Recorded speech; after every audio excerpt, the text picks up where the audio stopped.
You've packed your bags, booked the flight, and bam! Anxiety hits. Sound familiar?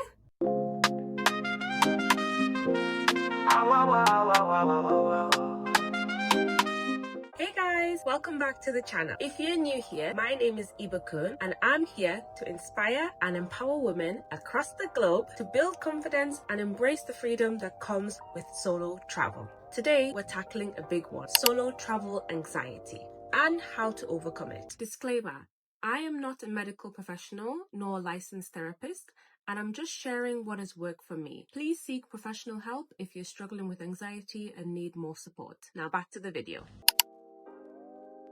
Let's quickly talk about what anxiety actually is. According to Wikipedia, anxiety is an emotion characterized by an unpleasant state of inner turmoil and includes feelings of dread over future events. Okay, that's a bit of a complicated meaning, so let me simplify it down for you. Anxiety is basically fear about something that may or may not happen in the future. Let's say you've got a solo trip coming up to Japan, which, by the way, if you do, I am so jealous. You're excited in the weeks and the days leading up to the trip. You've got everything planned, you've got everything ready, and the day before or even the night before, suddenly a wave of anxiety hits you out of nowhere. You start thinking thoughts like, what if I oversleep and miss my flight? What if the trip goes terrible? What if the weather is horrible and I have a terrible time? What if there's an apocalypse and I don't even get to go to Japan? Some of those thoughts are valid and some of them are just plain exaggerated. However, it is important to acknowledge all of your thoughts because it's the only way that you will be able to use coping strategies to manage them. So, how can you begin to overcome solo travel anxiety? First, plan ahead. Now, I know that for some of you, the thought of planning ahead already brings so much anxiety and stress, which is totally understandable. But honestly, planning doesn't have to be complicated at all. You can break it down into very simple categories. For example, transport, accommodation, activities, emergency contact, and travel insurance. For more information, you can check out my video on how I planned my first solo trip using the link in the description, and you can also download my free solo travel checklist guide, also linked in the description below. Having an idea of how you want your trip to go and having things planned out in advance will help you to feel a bit less anxious about the trip. I know, I literally just talked about planning and how that helps to reduce solo travel anxiety, but hear me out. Not everything needs to be planned down to the last millisecond, okay? It's important to leave room for some spontaneous events because, let's face it, no trip ever goes exactly as planned, and life itself doesn't exactly go as you plan, does it? So be flexible and allow unplanned events to take up space because you never know. Some of those moments could turn out to be the best ones from your entire trip. For example, last year I went to Thailand spontaneously on a 2-week trip to volunteer at a school there in Uttaradit, and honestly, it was one of the best decisions I ever made in my life. I got to meet so many new people that I otherwise would have never met, and that trip even influenced my change in careers from nursing to teaching abroad. Life truly has a way of surprising you if you allow it to.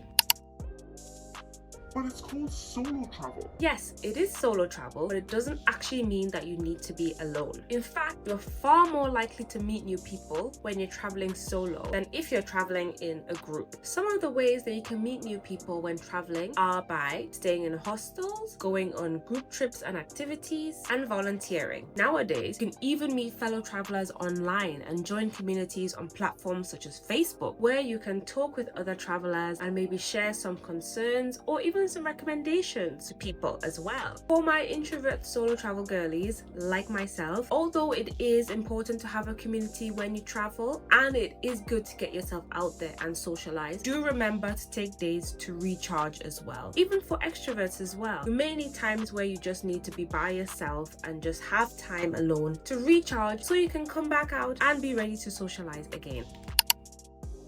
You know those thoughts that I mentioned before? Those ones that say, what if everything goes wrong on this trip? It would be nice if they went away, wouldn't it? Unfortunately, they won't. However, before you start to feel down in the dumps, I have a trick for you. Instead of trying to resist thoughts and pretend like they don't exist, how about reframing the thoughts to be something more positive? Hear me out. How about saying, what if everything goes right and I love this trip? Or, what if this trip turns into one that will change my entire life? The key is to listen and reframe. Let the anxious thoughts become fuel for you to move forward instead of holding you back.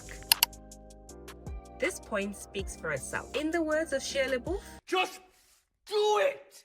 the anxiety will always be there. The thoughts will always be there, trying to stop you from taking the leap and going on that solo trip. But in spite of them, there will come a point where you just have to go. The thing is, as with everything in life, you will never be fully prepared for anything. I mean, even me myself, as a solo traveler with a few trips under my belt, I still have moments where I'm like, am I really actually doing this? And all these thoughts start to come into my mind. despite this, you just have to go and trust that everything will work out. For me, another layer of security is that I'm a Christian, and so I spend time praying to God before I go on trips and before I make decisions. So I know that there is someone there who is guiding me and who is protecting me. And I trust that whatever happens will be for the best. Remember, courage isn't the absence of fear. It's moving forward despite the fear. And that's it, guys. Those are some of the tips that I use to help me overcome any anxiety that I feel before going on a solo trip. Let me know which ones you're going to use in the comments below, and share your stories of solo travel with the community. Maybe you've got an idea that will be the push that someone needs to go on their own solo trip. Remember, if you are struggling with anxiety and need professional help, don't hesitate to seek help from a medical professional or licensed therapist. Okay? As always, for more travel content, check out my social media pages linked down below. And if you found this video helpful, please give it a thumbs up, subscribe to the channel, and hit the notification bell so you never miss out on future travel tips, vlogs, and inspiration. Until next time, stay bold, stay beautiful, and keep on exploring. Bye!